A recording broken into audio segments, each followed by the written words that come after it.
ಸ್ನೇಹಿತರೆ ನಮಸ್ಕಾರ. ನಾನು ರವಿ ಎಸ್ ಪೂಜಾರಿ, ಅರ್ಥಶಾಸ್ತ್ರದ ಉಪನ್ಯಾಸಕ. ಸ್ನೇಹಿತರೆ, ಇವತ್ತು ನಾನು ನಿಮ್ಮ ಜೊತೆಗೆ ಒಂದು 6 ಅಂಕದ ಪ್ರಶ್ನೆಯನ್ನು ಚರ್ಚೆ ಮಾಡ್ತಾ ಇದ್ದೀನಿ. ನಿಮ್ಗೆ ಗೊತ್ತಿದೆ, ಚಾಪ್ಟರ್ ಅಧ್ಯಾಯ ಸಂಖ್ಯೆ 2 ಅನುಭೋಗಿಯ ವರ್ತನೆ ಸಿದ್ಧಾಂತ ಅನ್ನುವಂಥದ್ದು. ಇದರಲ್ಲಿ ಬರುವಂಥ ಒಂದು ಮುಖ್ಯವಾಗಿರುವಂಥ ಪ್ರಶ್ನೆ ಇದು. ಬೇಡಿಕೆ ರೇಖೆಯೊಂದಿಗೆ ಚಲನೆಗಳು ಮತ್ತು ಬೇಡಿಕೆ ರೇಖೆಯ ಪಲ್ಲಟಗಳನ್ನು 2 ರೇಖಾಚಿತ್ರಗಳೊಂದಿಗೆ ವಿವರಿಸಿರಿ ಅನ್ನುವಂಥ ಒಂದು ಪ್ರಶ್ನೆ. ನೋಡಿ, ಇಲ್ಲಿ ಈ ಕಾನ್ಸೆಪ್ಟ್ ಮೇಲೆ ಏನಂತಂದರೆ, ಎಕ್ಸಾಮಿಗೆ ಇದು ಒಂದು ಭಾಳ ಸಲ ಏನು ಬಂದಿಲ್ಲ, ಬಟ್ ಬರ್ಬೋದು. ಹಾಗಾಗಿ ನಾವು ಅಧ್ಯೆಗೆ ಇರೋದ್ರಿಂದಾಗಿ ಇದನ್ನು ನಾವು ಚರ್ಚೆ ಮಾಡಬೇಕಾಗತ್ತೆ.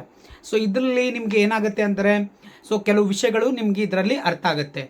ಏನಂದರೆ 4 ಮಾರ್ಕ್ಸಿಗೆ ಬರುವಂಥ ಒಂದು 4 ಅಂಕದ ಪ್ರಶ್ನೆಗಳಲ್ಲಿ ನಿಮ್ಗೆ ಗೊತ್ತಿರ್ಬೋದು, ಸಾಮಾನ್ಯ ಸರಕುಗಳ ಒಂದು ಬದಲಾವಣೆಯಿಂದ ಯಾವ ರೀತಿಯಾಗಿ ಪಲ್ಲಟಗೊಳ್ಳುತ್ತೆ, ಹೌದಾ? ಸಾಮಾನ್ಯ ಸರಕುಗಳಂದ್ರೇನು, ಕೆಳ ದರ್ಜೆ ಸರಕುಗಳಂದ್ರೇನು, ಹೌದಾ? ಬದಲಿ ಸರಕುಗಳಂತಂದ್ರೇನು, ಮತ್ತು ಸಬ್ಸ್ಟಿಟ್ಯೂಟ್ ಗುಡ್ಸ್ ಅಂತಂದರೆ ಯಾವುದು ಅಂತಂತಂದರೆ ಪರ್ಯಾಯ ಸರಕುಗಳು ಅಥವಾ ಪೂರಕ ಸರಕುಗಳೆಂದರೇನು. ಈ ರೀತಿಯಾದಂಥ ಒಂದು ಸುಮಾರು ಕಾನ್ಸೆಪ್ಟು ಇದ್ರ ಮುಖಾಂತರ ನಮಗೆ ಗೊತ್ತಾಗುವಂಥದ್ದು, ಹೌದಾ? ಬೇಡಿಕೆ ನಿಯಮ.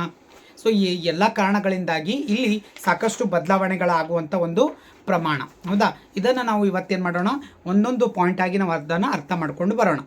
ಮೊದಲೇದಾಗಿ ವಿದ್ಯಾರ್ಥಿಗಳೇ, ನನ್ನ ಯೂಟ್ಯೂಬ್ ಚಾನಲ್ ನಿಮ್ಗೆ ಗೊತ್ತಿದೆ, ಎಕನಾಮಿಕ್ಸ್ ರವಿ 1776 ಅನ್ನುವಂಥದ್ದು.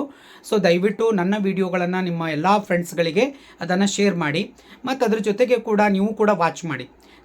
ಏನಂತಂದರೆ, ಯಾವ್ಯಾವ ಕಂಟೆಂಟ್ ನಾನು ಮಾಡ್ತಾಯಿದ್ದೀನಿ ಅವೆಲ್ಲನೂ ಕೂಡ ಎಕ್ಸಾಮಿಗೆ ತುಂಬ ಹೆಲ್ಪ್ ಆಗುತ್ತೆ ವಿದ್ಯಾರ್ಥಿಗಳೇ. ಡೆಫಿನೆಟಾಗಿ ಇವೇ ಕ್ವಶನ್ಸ್ಗಳು ನಿಮಗೆ ಎನ್ಮಲ್ ಎಕ್ಸಾಮಿಗೆ ಬರುವಂಥದ್ದು, ಹೌದಾ? ಇಲ್ಲಿ ನಾ ವಿಡಿಯೋಗಳಲ್ಲಿ ಏನು ಮಾಡ್ತಾ ಇದ್ದೀನಿ ಅಂದರೆ, ಭಾಳ ಮುಖ್ಯವಾಗಿರುವಂಥ ಕೀವರ್ಡ್ಸ್ಗಳನ್ನು ತೊಗೊಂಡು ನಿಮಗೆ ಚರ್ಚೆ ಮಾಡ್ತಾ ಇದ್ದೀನಿ, ಹೌದಾ? ಲೆಂದಿನೂ ಕೂಡ ಆಗುವುದಿಲ್ಲ ವಿಡಿಯೋ.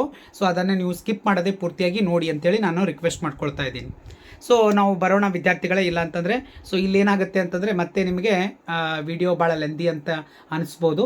ಅದಕ್ಕೋಸ್ಕರ ನಾವು ಅದನ್ನೇನು ಮಾಡೋಣ, ಸೀದಾ ಸ್ಟಾರ್ಟ್ ಮಾಡೋಣ, ಕಾನ್ಸೆಪ್ಟಿಗೆ ಹೋಗೋಣ. ಓಕೆ, ಕಾನ್ಸೆಪ್ಟ್ ನೋಡಿ ವಿದ್ಯಾರ್ಥಿಗಳೇ, ಇಲ್ಲಿ ಪ್ರಶ್ನೆ ಇದೆ. ಪ್ರಶ್ನೆ ಸ್ವಲ್ಪ ದೊಡ್ಡದಾಗಿ ಮಾಡ್ತಾ ಇದ್ದೀನಿ ನಿಮಗೆ. ಈ ಪ್ರಶ್ನೆ ಸುಮಾರು ಪ್ರಶ್ನೆಗಳು ನೀವು ನೋಡಿರ್ತೀರಿ, ಹೌದಾ? ಇದು ನನ್ನ ಎಕನಾಮಿಕ್ಸ್ ರವಿ ಅನ್ನುವಂಥ ಒಂದು ಚಾನಲ್ಲ. ಎಕನಾಮಿಕ್ ಕ್ಲಾಸಸ್ಗೆ ನೀವು ಫಾಲೋ ಮಾಡ್ಬೋದು. ಸುಮಾರು ವಿಡಿಯೋಗಳು ನಿಮಗೆ ಅವೈಲೇಬಲ್ ಇದೆ, ಅದನ್ನು ನೋಡ್ಕೋಬೋದು. ನಾನು ಮೊದಲೇದಾಗಿ ಇಲ್ಲಿ ಏನು ಮಾಡ್ತಾ ಇದ್ದೀನಿ ಅಂದರೆ, ಈ ಪ್ರಶ್ನೆ ಸಂಖ್ಯೆ 4 ಇದೆಯಲ್ಲ, ಅದನ್ನು ನಾನು ನಿಮಗೆ ತೊಗೊಳ್ತಾ ಇದ್ದೀನಿ. ಆಲ್ರೆಡಿ ನಿಮ್ಮ ಪ್ರಶ್ನೆ ನಾನು ಹೇಳಿದ್ದೀನಿ, ಇನ್ನೊಂದು ಸರ್ತಿ ಬೇಕಾದರೆ ನಿಮಗೆ ಅದನ್ನು ನಾನು ಹೇಳ್ಬೋದು, ಹೌದಾ? ಬೇಡಿಕೆ ರೇಖೆಯೊಂದಿಗೆ ಚಲನೆಗಳು ಮತ್ತು ಬೇಡಿಕೆ ರೇಖೆಯ ಪಲ್ಲಟಗಳು 2 ರೇಖಾಚಿತ್ರಗಳೊಂದಿಗೆ ವಿವರಿಸಿರಿ ಅನ್ನುವಂಥ ಒಂದು ಕಾನ್ಸೆಪ್ಟ್ ವಿದ್ಯಾರ್ಥಿಗಳೇ. ಈ ಕಾನ್ಸೆಪ್ಟನ್ನು ಇವತ್ತು ನಿಮ್ಮ ಜೊತೆಗೆ ನಾನು ಡಿಸ್ಕಷನ್ ಮಾಡುವಂಥ ಸಮಯ ಆಯಿತು, ಹೌದಾ? ಸ್ನೇಹಿತರೆ ನೋಡಿ ಇಲ್ಲಿ, ಮೊದಲೇದಾಗಿ ಬೇಡಿಕೆ ರೇಖೆ ಅನ್ನುವಂಥದ್ದು, ಹೌದಾ? ನಿಮಗೆ ಇಲ್ಲಿ ಗೊತ್ತಿರಬೇಕು ಬೇಡಿಕೆ ಅನ್ನುವಂಥದ್ದು ಏನು, ಹೌದಾ? ಬೇಡಿಕೆ ಅಂತಂದರೆ ಏನು ಅಂತ ಅನ್ನುವಂಥ ಒಂದು ಕಾನ್ಸೆಪ್ಟು. ನಿಮ್ಗೆ ಗೊತ್ತಿದೆ, ಬೇಡಿಕೆ ಅನ್ನುವಂಥದ್ದು ಯಾವಾಗಲೂ ಎಡದಿಂದ ಬಲಕ್ಕೆ ಇಳಿಮುಖವಾಗಿರುವಂಥ ಒಂದು ಕಾನ್ಸೆಪ್ಟ್, ಹೌದಾ? ಡಿ ಡಿ ಅಂಥೇಳಿ ನಾವು ಅದನ್ನು ಕರಿತಾ ಇದ್ದೀವಿ. ಡಿ ಡಿ ರೇಖೆ ಅಂದರೆ ಬೇಡಿಕೆ ರೇಖೆ ಏನಾಗ್ತಾ ಇದೆ ಅಂತಂದರೆ, ಇಲ್ಲಿ ಎಡದಿಂದ ಬಲಕ್ಕೆ ಯಾವಾಗಲೂ ಕೂಡ ಏನಾಗಿರುತ್ತೆ ಅಂತಂದರೆ ಇಳಿಮುಖವಾಗಿರುವಂಥದ್ದು. ಯಾಕೆ ಅಂತಂದರೆ, ನಿಮ್ಗೆ ಗೊತ್ತಿದೆ ವಿದ್ಯಾರ್ಥಿಗಳೇ, ಇಲ್ಲಿ ಏನಾಗ್ತಾ ಇದೆ ಅಂತಂದರೆ, ಇಲ್ಲಿ ಬೆಲೆ ಅಂತ ಅನ್ಕೊಳ್ಳೋಣ. ಇಲ್ಲಿ ಯಾವುದು ಬೆಲೆ, ಇಲ್ಲಿ ಪಿ ಅಂಥೇಳಿ ನಾವು ಬೆಲೆ ಅನ್ಕೊಳ್ಳೋಣ. ಇಲ್ಲಿ ಒ ಪಿ ಬೆಲೆ ಅನ್ನುವಂಥದ್ದು, ಕೆಳಗೆ ಒ ಕ್ಯೂ ಅನ್ನೋಂಥ ಒಂದು ಕಾನ್ಸೆಪ್ಟ್. ಒ ಕ್ಯೂ ಅಂತಂದರೆ ನಿಮ್ಗೆ ಗೊತ್ತಿದೆ ವಸ್ತುವಿನ ಪ್ರಮಾಣ, ಒ ಪಿ ಅಂತಂದರೆ ವಸ್ತುವಿನ ಬೆಲೆ, ಹೌದಾ? ಒ ಪಿ ಬೆಲೆಯಲ್ಲಿ ಒ ಕ್ಯೂ ಅನ್ನುವಂಥ ಒಂದು ಮಾರುಕಟ್ಟೆಯ ಒಂದು ನಮಗೇನು ಸಿಗ್ತಾ ಇದೆ ಅಂದರೆ ವಸ್ತುಗಳ ಪ್ರಮಾಣ ಸಿಗ್ತಾ ಇದೆ. ಅದಕ್ಕೆ ನಾವು ಮಾರುಕಟ್ಟೆ ಸಮತೋಲನ ಅಂತೇಳಿ ನಾವು ಅದನ್ನು ಗುರುತಿಸ್ಬೋದು. ಅದಕ್ಕೆ ಇ ಅಂತೇಳಿ ನಾವು ಕರಿತಾ ಇದ್ದೀವಿ. ಇ ಅಂದರೆ ಏನು ಅಂದರೆ ಇಕ್ವಿಲಿಬ್ರಿಯಂ ಅಂತ ಕರಿತಾ ಇದ್ದೀವಿ, ಅಂದರೆ ಮಾರುಕಟ್ಟೆ ಸಮತೋಲನ. ಮಾರುಕಟ್ಟೆ ಸಮತೋಲನ ಅಂತಂದರೆ ಯಾವ ಬೆಲೆಯಲ್ಲಿ ಎಷ್ಟು ಪ್ರಮಾಣದ ವಸ್ತುಗಳು ಸಿಗ್ತಾ ಇದೆ, ಅಂದರೆ ಒ ಪಿ ಬೆಲೆಯಲ್ಲಿ ಒ ಕ್ಯೂನಷ್ಟು ವಸ್ತುಗಳು ನಿಮಗೆ ಲಭ್ಯವಾಗ್ತಾ ಇದೆ ಅಂತ ಅನ್ನುವಂಥ ಒಂದು ಕಾನ್ಸೆಪ್ಟ್. ಅದಕ್ಕೆ ನಾವೇನು ಕರಿತಾ ಇದ್ದೀವಿ ಅಂದರೆ, ಈ ಬೇಡಿಕೆ ಅನ್ನುವಂಥದ್ದು ಯಾಕೆ ಎಡದಿಂದ ಬಲಕ್ಕೆ ಇಳಿಯುತ್ತೆ ಅಂತಂದರೆ, ನಿಮಗೆ ಕಾರಣ ಗೊತ್ತಾಗುತ್ತೆ. ಇಲ್ಲಿ ನೋಡಿ, ಒಂದೊಂದಾಗಿ ನಾನು ಹೇಳ್ತಾ ಬರ್ತಾ ಇದ್ದೀನಿ. ಇಲ್ಲಿ ಸಪೋಸ್ ಉದಾಹರಣೆಗಾಗಿ ಪಿ ಏನಿದೆ ಅಲ್ಲ ನೋಡಿ, ಪಿ ಮೇಲ್ಗಡೆ ಏನಾದರೂ ಸ್ಟಾರ್ಟ್ ಆಯಿತು ಅಂದರೆ, P1 ಏನಾದರೂ ಮೇಲ್ಗಡೆ ಜಂಪ್ ಆಗಿದ್ರೆ, ಕ್ವಾಂಟಿಟಿ ಏನಾಗ್ತಾ ಇದೆ ಇಲ್ಲಿ ನೋಡಿ. ನಾನು ಹಳದಿ ಕಲರಿಂದ ನಿಮಗೆ ಬದಲಾದಂಥ ರೇಖೆಯನ್ನು ತೋರಿಸ್ತಾ ಇದ್ದೀನಿ ವಿದ್ಯಾರ್ಥಿಗಳೇ, ಹೌದಾ? ಬ್ಲೂ ಕಲರಿಂದ ಮಾಡಿರುವಂಥದ್ದು ಏನಿದೆ ಅದು ಆರಂಭಿಕ ಬೆಲೆ ನೆನಪಿಟ್ಕೊಳ್ಳಿ. P1 ಅಂತಂದರೆ ಮಾರುಕಟ್ಟೆಯಲ್ಲಿ ಬೆಲೆ ಹೆಚ್ಚಾಗಿದ್ದಾಗ ಅವಾಗ ಏನಾಗುತ್ತೆ ಅಂತಂದರೆ, ಬೆಲೆ ಹೆಚ್ಚಾದಾಗ ವಸ್ತುವಿನ ಬೇಡಿಕೆ ಪ್ರಮಾಣ ಕುಗ್ಗುತ್ತೆ, ಹೌದಾ? ನಿಮ್ಗೆ ಗೊತ್ತಿದೆ. ಈ ಬೇಡಿಕೆ ಪ್ರಮಾಣ ಅಂತಂದರೆ ಬೇಡಿಕೆ ನಿಯಮ ಏನು ಹೇಳುತ್ತೆ ಅಂದರೆ, ಇತರೆ ವಸ್ತುಗಳು ಸ್ಥಿರವಾಗಿದ್ದಾಗ ಅಂತ, ಇತರೆ ಸ್ಥಿತಿಗತಿಗಳನ್ನು ಸ್ಥಿರವಾಗಿಸಿದ್ದಾಗ ಅಂತೇಳಿ ನಾವು ಊಹೆ ಮಾಡ್ಕೋಬೇಕಾಗತ್ತೆ. ಹಾಗಾದರೆ ಏನು ನಿಮ್ಗೆ ಗೊತ್ತಿದೆ, ಬೇಡಿಕೆ ನಿಯಮ ಏನು ಹೇಳುತ್ತೆ ಅಂತಂದರೆ, ಇತರೆ ಅಂಶಗಳು ಅಂತಂದರೆ ಸೊ ಯಾವುದು ಅಂತಂದರೆ ಸಾಕಷ್ಟು ವಿಷಯಗಳಿದೆ ಇದರ ಒಳಗಡೆ. ಸೊ ಒಂದೇದು ಏನಂತಂದರೆ ನಮ್ಮ ಮಾರುಕಟ್ಟೆಯ ಸ್ಥಿತಿಗತಿ, ಒಂದು ಪಾಯಿಂಟ್. ಆಮೇಲೆ ಇನ್ನೊಂದು ಏನಂದರೆ ನಮ್ಮ ದೇಶದ ಒಂದು ಆರ್ಥಿಕ ಪರಿಸ್ಥಿತಿ ಸಾಮಾನ್ಯವಾಗಿರಬೇಕು. ಅದು ಯಾವುದೇ ರೀತಿಯಾದಂಥ ಒಂದು ಗಂಭೀರವಾದಂಥ ವಿಷಯಗಳು ಅಲ್ಲಿ ಬರದೇ ಇರೋ ಹಂಗೆ ನಾವು ನೋಡ್ಕೊಳ್ಬೇಕಾಗತ್ತೆ. ಅಂದರೆ ಅಲ್ಲಿ ಇನ್ಫ್ಲೇಷನು ಬರಬಾರ್ದು, ಹಣದುಬ್ಬರನು ಬರಬಾರ್ದು, ಅತಿ ಪ್ರಸಾರಣನೂ ಆಗಬಾರ್ದು, ಅನಪ್ರಸಾರಣನೂ ಆಗಬಾರ್ದು. ಅದಕ್ಕೆ ಸಾಮಾನ್ಯ ಮಾರುಕಟ್ಟೆಯ ಸ್ಥಿತಿಗತಿ ಅಂತೇಳಿ ನಾವು ಅದನ್ನು ಕರಿತೀವಿ. ಅದಾದ ನಂತರ ಯಾವುದೇ ರೀತಿಯಂಥ ಯುದ್ಧಗಳನ್ನು ಅಲ್ಲಿ ಏನಾಗಿರಬಾರ್ದು, ನಡಿಬಾರ್ದು ಅಂತ. ಯುದ್ಧಗಳಾದರೆ ಏನಾಗ್ತದ, ಸೊ ಮಾರುಕಟ್ಟೆ ಬೆಲೆಗಳು ಗಗನಕ್ಕೆ ಇರುತ್ತೆ. ಅವಾಗ ನಮ್ಮ ಒಂದು ಲಾ ಆಫ್ ಡಿಮ್ಯಾಂಡ್ ಏನಾಗಲ್ಲ, ಅಪ್ಲಿಕೇಬಲ್ ಆಗಲ್ಲ. ಹೌದಾ? ಸೊ ಅಂದರೆ ನಮ್ಮ ಬೇಡಿಕೆ ನಿಯಮ ಇಲ್ಲಿ ನಾವು ಪ್ರಸ್ತುತಪಡಿಸೋಕ್ಕೆ ಸಾಧ್ಯ ಆಗುವುದಿಲ್ಲ. ಹಾಗಾಗಿ ಸೊ ನಾವೇನು ಅಂತ ಕರಿತಾ ಇದ್ದೀವಿ, ಇತರೆ ಅಂಶಗಳು ಸ್ಥಿರವಾಗಿದ್ದಾಗ ಅಂತೇಳಿ ನಾವು ಊಹೆಯನ್ನು ಮಾಡ್ಕೋಬೇಕಾಗತ್ತೆ. ಹೌದಾ? ಸೊ ಯಾವ ಒಂದು ಮಾರುಕಟ್ಟೆಯಲ್ಲಿ ಒಂದು ವಸ್ತುವಿನ ಬೆಲೆ ಹೆಚ್ಚಾಗುತ್ತೆ, ಆವಾಗ ಆ ವಸ್ತುವಿನ ಬೇಡಿಕೆ ಪ್ರಮಾಣ ಏನಾಗುತ್ತೆ, ಕುಗ್ಗುತ್ತೆ. ಇಲ್ಲಿ ನೋಡಿ, ಯಾರೋ ಮಾರ್ಕ್ ಹಾಕ್ತೀನಿ ನಿಮಗೆ. ಸೊ ಇಲ್ಲಿ ಏರಿಕೆ ಕ್ರಮದಲ್ಲಿ ಬೆಲೆಯಾಗಿದೆ, ಸೊ ಇಲ್ಲಿ ಇಳಿಕೆ ಕ್ರಮದಲ್ಲಿ ಏನಾಗ್ತಾ ಇದೆ, ಪ್ರಮಾಣ ಆಗ್ತಾ ಇದೆ. ನೆನಪಿರಲಿ ನಿಮಗೆ. ಹೌದಾ? ಸೊ ಹೌದು. ಸೊ ಒಂದು ವಸ್ತುವಿನ ಬೆಲೆ ಹೆಚ್ಚಾದಾಗ ಆ ವಸ್ತುವಿನ ಬೇಡಿಕೆ ಪ್ರಮಾಣ ಕುಗ್ಗುತ್ತೆ. ನೆನಪಿರಲಿ ನಿಮಗೆ. ಅದಕ್ಕೆ ನಾವು ಅದನ್ನೇ ಊಹೆ ಮಾಡ್ಕೊಳ್ತಾ ಇದ್ದೀವಿ. ಇತರೆ ಅಂಶಗಳು ಸ್ಥಿರವಾಗಿದ್ದಾಗ, ಸೊ ಬೇಡಿಕೆ ಬೆಲೆಯು ಹೆಚ್ಚಾದಾಗ ಮಾರುಕಟ್ಟೆಯಲ್ಲಿ ಆ ವಸ್ತುವಿನ ಬೇಡಿಕೆ ಪ್ರಮಾಣ ಕುಗ್ಗುತ್ತೆ ಅನ್ನುವಂಥದ್ದು. ಒಂದು ವೇಳೆ, ಹೌದಾ, ಒಂದು ವೇಳೆ ಉದಾಹರಣೆಗೆ ನಾವು ತೆಗೆದುಕೊಳ್ಬೇಕಾದ್ರೆ, ಸೊ ಇನ್ನೊಂದು ಕರ್ವನ್ನು ತೊಗೊಳ್ತಾ ಇದ್ದೀನಿ, ನಿಮ್ಗೆ ಇಲ್ಲಿ ಅರ್ಥ ಆಗ್ಬೋದು. ಗ್ರೀನ್ ಕಲರ್ನಲ್ಲಿ ನಾನು ಅದನ್ನು ಚೂಸ್ ಮಾಡ್ಕೊಳ್ತಾ ಇದ್ದೀನಿ ವಿದ್ಯಾರ್ಥಿಗಳೇ. ಸೊ ಇಲ್ಲಿ ನಿಮ್ಗೆ ಅರ್ಥ ಆಗ್ಬೋದು. ಉದಾಹರಣೆಗೆ ನಾನು ತೆಗೆದುಕೊಳ್ತಾ ಇದ್ದೀನಿ. ಸೊ ಇಲ್ಲಿ P2 ಅಂತೇಳಿ ಅಂದ್ಕೊಳ್ತಾ ಇದ್ದೀನಿ, P2. ಸೊ Q2 ಏನಾಗ್ತಾ ಇದೆ ನೋಡಿ, P2 ಇಲ್ಲಿ ಫಾಲ್ ಆಗ್ತಾ ಇದೆ, ಕಡಿಮೆ ಆಗ್ತಾ ಇದೆ. ಬಟ್ Q ಏನಾಗ್ತಾ ಇದೆ, ಹೆಚ್ಚಿಗೆ ಆಗ್ತಾ ಇದೆ. ಅಂದರೆ ಸೊ ಬೆಲೆ ಇಳಿಕೆ ಆದಾಗ ವಸ್ತುವಿನ ಬೇಡಿಕೆ ಹೆಚ್ಚೆಚ್ಚು ನಾವು ಅವುಗಳನ್ನು ಏನು ಮಾಡ್ತಾ ಇದ್ದೀವಿ, ಖರೀದಿ ಮಾಡುತ್ತೀವಿ. ಅಂದರೆ ಉದಾಹರಣೆಗೆ ನಿಮಗೆ ಇಲ್ಲಿ ಅರ್ಥ ಆಗ್ಬೋದು. ಸೊ ಇದು ಭಾಳ ಅಂದರೆ ನಿಮಗೆ ನೋಡೋಕ್ಕೆ ಚೆನ್ನಾಗಿ ಅನಿಸಲ್ಲ. ಸೊ ನೀಟಾಗಿ ಹಾಕಿರುತ್ತೀನಿ. ಹೌದಾ? ಸೊ ಒಂದು ರೇಖೆಯನ್ನು ತೆಗೆದುಕೊಳ್ಳೋಣ, ಉದಾಹರಣೆಯಾಗಿ ತೆಗೆದುಕೊಳ್ಬೇಕಾದ್ರೆ. ಹೌದಾ? ಸೊ ಇಲ್ಲಿ ಎಡದಿಂದ ಬಲಕ್ಕೆ ಇಳಿಮುಖವಾಗಿರುವಂಥ ಬೇಡಿಕೆ ಇದೆ. ಸೊ ಇದು ಹೆಚ್ಚಿಗಾದರೆ ಕಡಿಮೆ ಆಗಿರುತ್ತೆ, ಇದು ಕಡಿಮೆ ಆದರೆ ಹೆಚ್ಚಾಗಿರುತ್ತೆ. ಅದಕ್ಕೆ ನಾವು ಇಲ್ಲಿ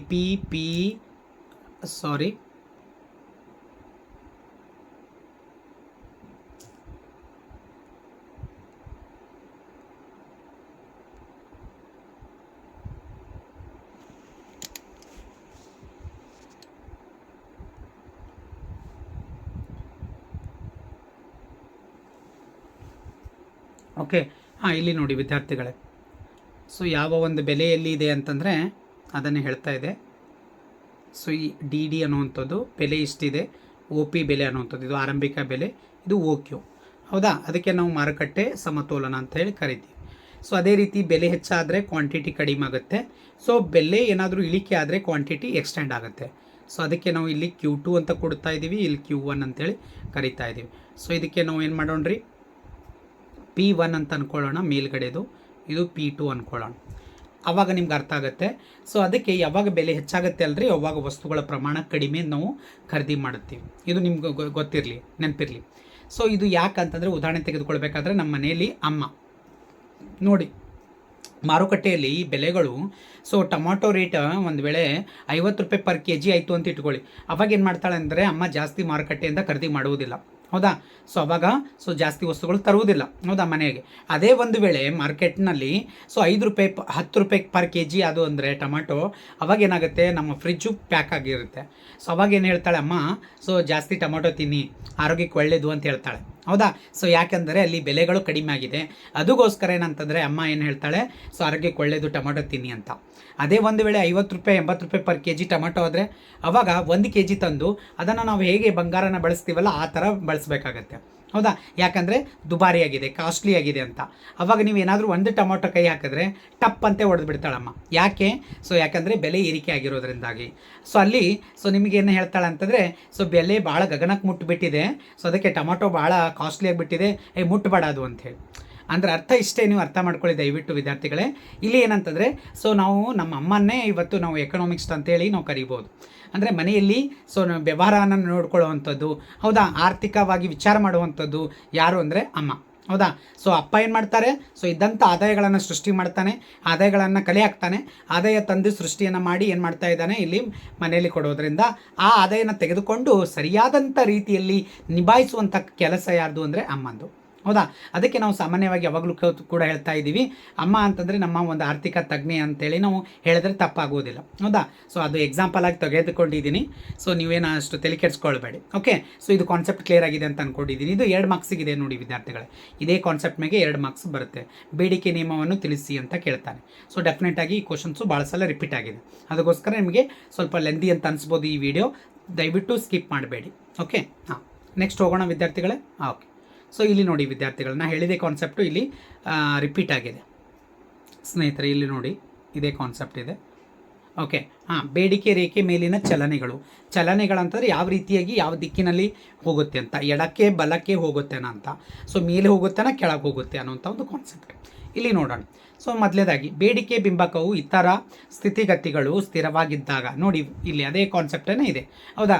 ಇತರ ಸ್ಥಿತಿಗತಿಗಳು ಸ್ಥಿರವಾಗಿದ್ದಾಗ, ಹೌದಾ, ಪಡೆದುಕೊಂಡ ಬೇಡಿಕೆ ಮತ್ತು ಅದರ ಬೆಲೆಯ ನಡುವಿನ ಸಂಬಂಧವಾಗಿದೆ.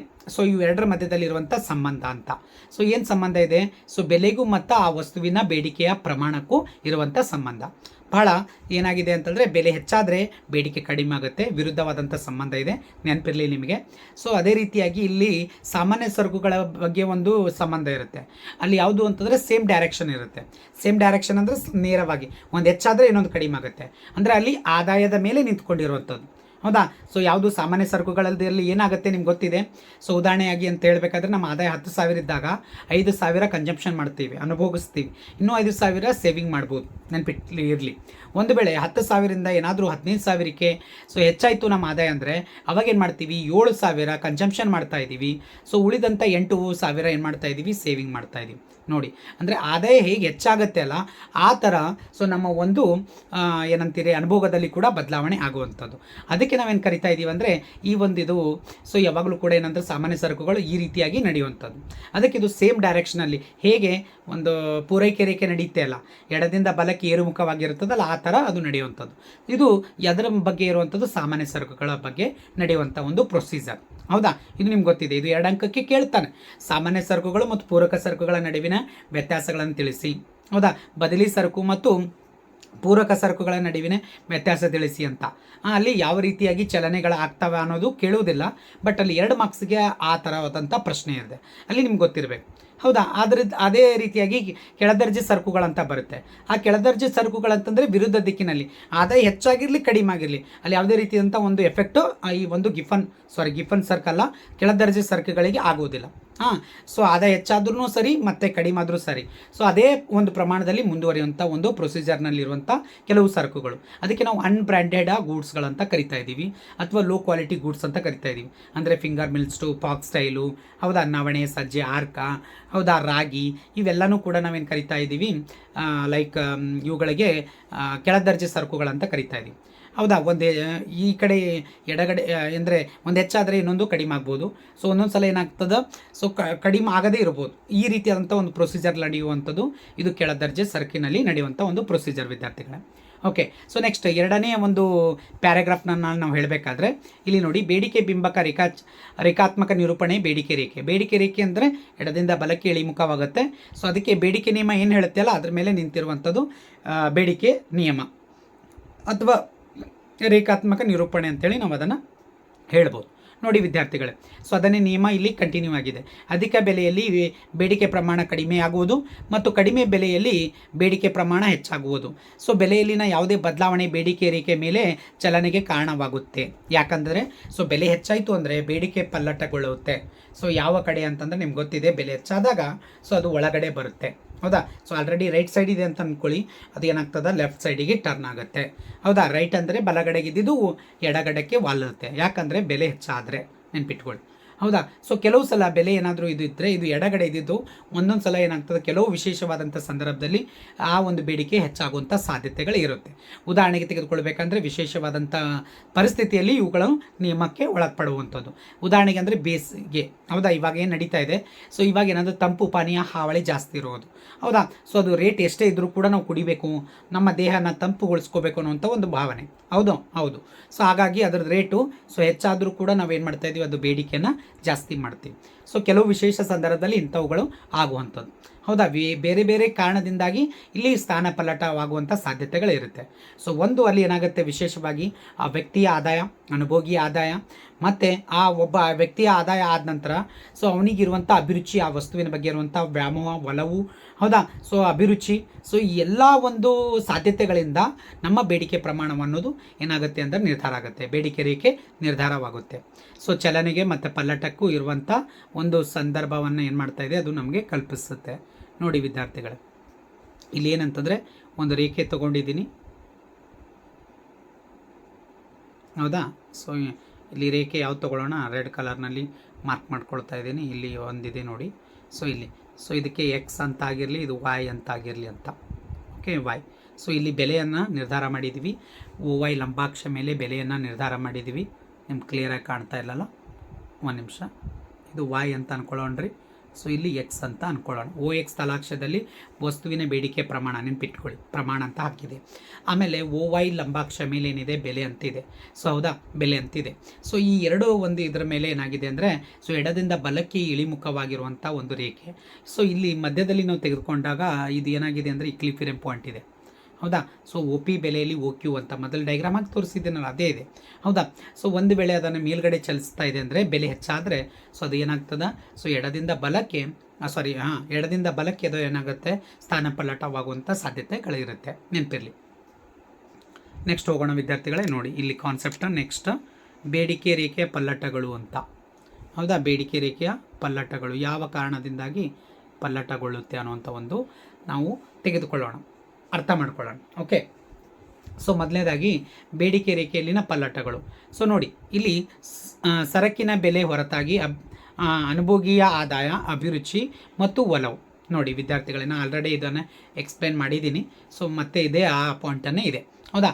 ಅಭಿರುಚಿ ಮತ್ತು ಒಲವು ಹಾಗೂ ಇತರ ಸರಕುಗಳ ಬೆಲೆಗಳಲ್ಲಿ ಬದಲಾವಣೆಯಾದಾಗ ಬೇಡಿಕೆ ರೇಖೆಯಲ್ಲಿನ ಪಲ್ಲಟಕ್ಕೆ ಕಾರಣವಾಗುತ್ತದೆ, ಹೌದಾ. ಸೊ ಈ ಕೆಲವು ಸಂದರ್ಭದಲ್ಲಿ ಇವೆಲ್ಲ ಕಾರಣಗಳು ಕೂಡ ಆಗುತ್ತೆ. ಅಂದರೆ ಒಬ್ಬ ಅನುಭೋಗಿಯ ಆದಾಯದ ಪ್ರಮಾಣ, ನೆನಪಿರಲಿ, ಆದಾಯ ಹೆಚ್ಚಾದಂತೆ ಬೇಡಿಕೆ ಪ್ರಮಾಣ ಹೆಚ್ಚಾಗ್ಬೋದು, ಹೌದಾ.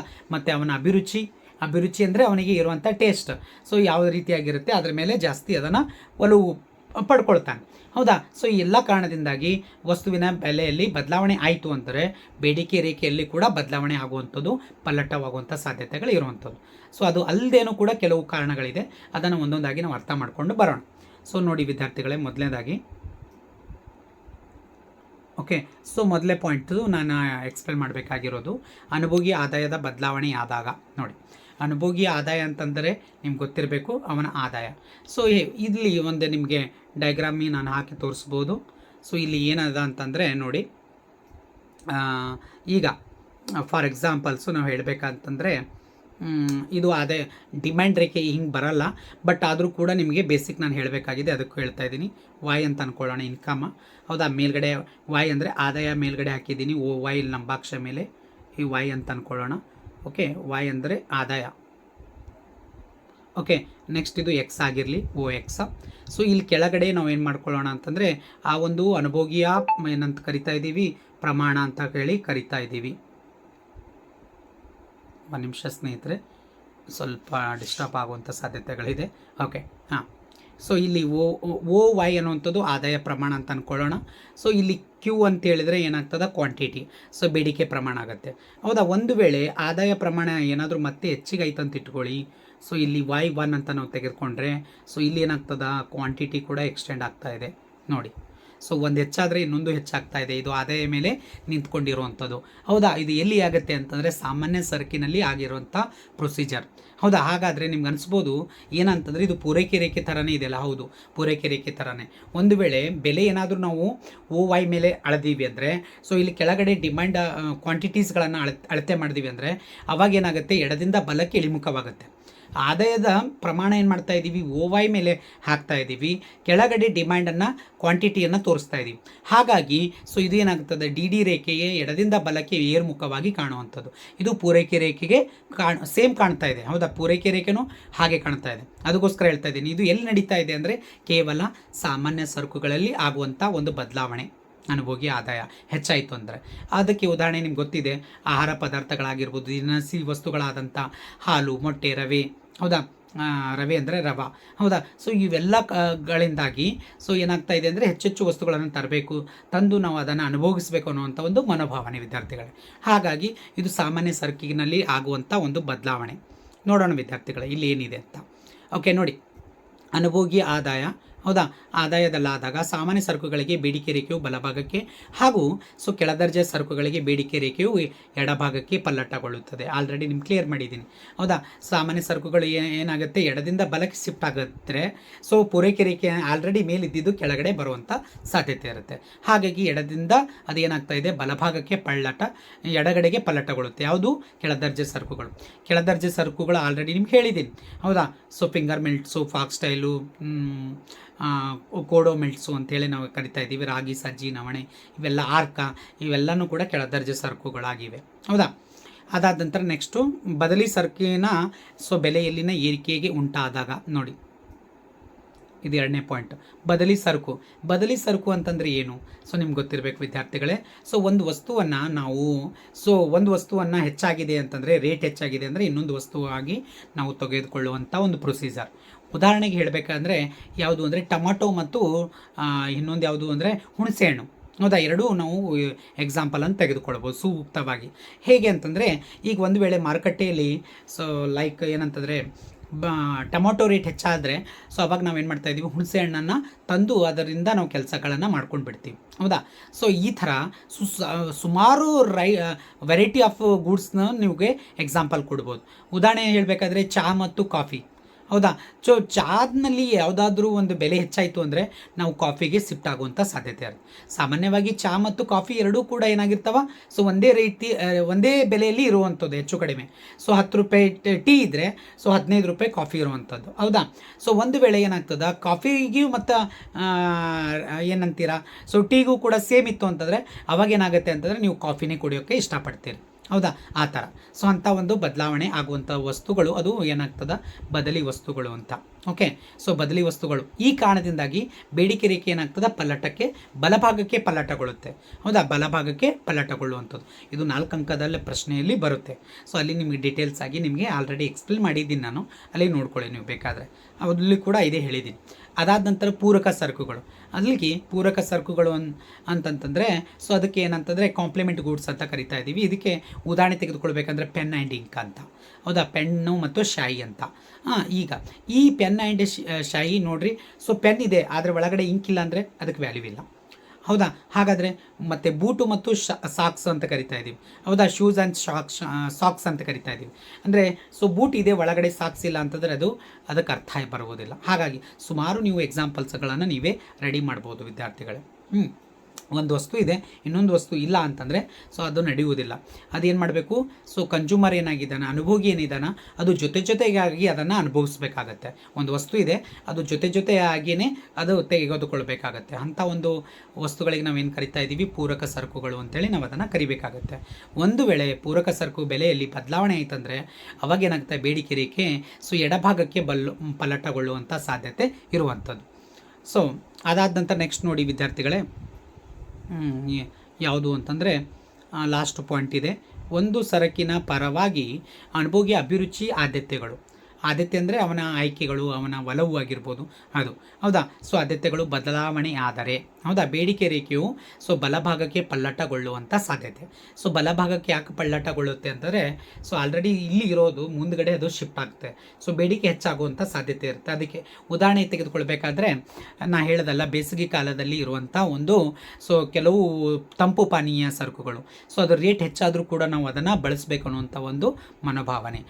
ಐಸ್ ಕ್ರೀಮ್ ಆಗಿರ್ಬೋದು, ಇವೆಲ್ಲನೂ ಕೂಡ ತಂಪು ಪಾನೀಯ ಆಗಿರ್ಬೋದು, ಇವೆಲ್ಲನೂ ಕೂಡ ಬೇಸಿಗೆ ಕಾಲದಲ್ಲಿ ನಾವು ಜಾಸ್ತಿ ಅವುಗಳನ್ನು ಡಿಮ್ಯಾಂಡ್ ಮಾಡ್ತೀವಿ. ಹೌದಾ, ಏರ್ ಕೂಲರ್ ಆಗಿರ್ಬೋದು, ಏರ್ ಕಂಡೀಷನ್ಸ್ ಆಗಿರ್ಬೋದು, ಇವಕ್ಕೆಲ್ಲನೂ ಕೂಡ ಜಾಸ್ತಿ ಬೇಡಿಕೆ ಬರುವಂಥದ್ದು. ಮಾರ್ಕೆಟನಲ್ಲಿ. ಸೊ ಹೀಗಾಗಿ ಈ ಒಂದು ಏನಾಗ್ತದೆ, ಬೇಡಿಕೆ ರೇಖೆ ಬಲ್ಲಟ, ಈ ಬಲಭಾಗಕ್ಕೆ ಏನಾಗುತ್ತೆ, ಪಲ್ಲಟಗೊಳ್ಳುತ್ತೆ. ಹೌದಾ? ಹೌದು. ನೋಡಿ ವಿದ್ಯಾರ್ಥಿಗಳೇ, ಇದಾದ ನಂತರ ಸೊ ಲಾಸ್ಟ್ ಕಾನ್ಸೆಪ್ಟ್ ಇದೆ. ಇದು ಯಾವುದು ಅಂತಂದರೆ ನೋಡಿ, ಸೊ ಒಂದು ಸರಕಿನ ವಿರುದ್ಧವಾಗಿ ಅನುಭೋಗಿ ಅಭಿರುಚಿ ಆದ್ಯತೆಗಳು ಬದಲಾವಣೆ ಆದರೆ ಅವಾಗ ಏನಾಗುತ್ತೆ ಅಂತಂದರೆ, ಸೊ ಅಲ್ಲಿ ಸೊ ಎಡಭಾಗಕ್ಕೆ ಪಲ್ಲಟಗೊಳ್ಳುವಂಥದ್ದು. ಅದು ತದ್ವಿರುದ್ಧವಾಯಿತು ಅಂತಂದರೆ ಅದು ಮೊದಲಿಗೆ ಬಲಭಾಗ ಇದ್ದಿದ್ದು ಎಡಭಾಗಕ್ಕೆ ವಾಲುತ್ತೆ. ಸೊ ಅದಕ್ಕೆ ಎಕ್ಸಾಂಪಲ್ಸು ಕೆಳಗಡೆ 2 ಡಯಾಗ್ರಾಮ್ಸನ್ನು ಕೊಟ್ಟಿದ್ದೀವಿ. ಹೌದಾ? ಸೊ ಏನು ಅಂತಂದರೆ, ಮೊದಲು ನೋಡಿ, ಇಲ್ಲಿ ಮೊದಲು ಡಿಮ್ಯಾಂಡ್ ಕರ್ವ್ ಮೇಲ್ಗಡೆ ಇದೆ, ಸೊ ಡಿ ಕರ್ವ್. ಹೌದಾ? ಅದು ಏನಾಗಿದೆ, ಒಳಗಡೆ ಬಂದಿದೆ ನೋಡ್ರಿ. ನೆಕ್ಸ್ಟ್ ಯಾಕಂದರೆ ಸೊ ಮೊದಲಿಂದ ಏನಾಗಿದೆ ಅಂತಂದರೆ ಬೇಡಿಕೆ ಜಾಸ್ತಿ ಇತ್ತು, ಸೊ ಆ ನಂತರ ಅದು ಕಡಿಮೆ ಆಗಿದೆ. ಯಾಕಂದರೆ ಸೊ ಆ ಒಂದು ಕೆಲವು ವಸ್ತುಗಳನ್ನು ನಾವು ತೆಗೆದುಕೊಳ್ಳುವುದರಿಂದ ನಮ್ಮ ಆರೋಗ್ಯದ ದೃಷ್ಟಿಕೋನದಿಂದಾಗಿ ಅದು ನೆಗೆಟಿವ್ ಬೀಳ್ಬೋದು, ನಕಾರಾತ್ಮಕ ಬರ್ಬೋದು. ಆ ಒಂದು ಕಾರಣದಿಂದಾಗಿ ನಾವು ಅವುಗಳನ್ನು ಕಡಿಮೆ ಮಾಡುವಂಥ ಸಾಧ್ಯತೆ.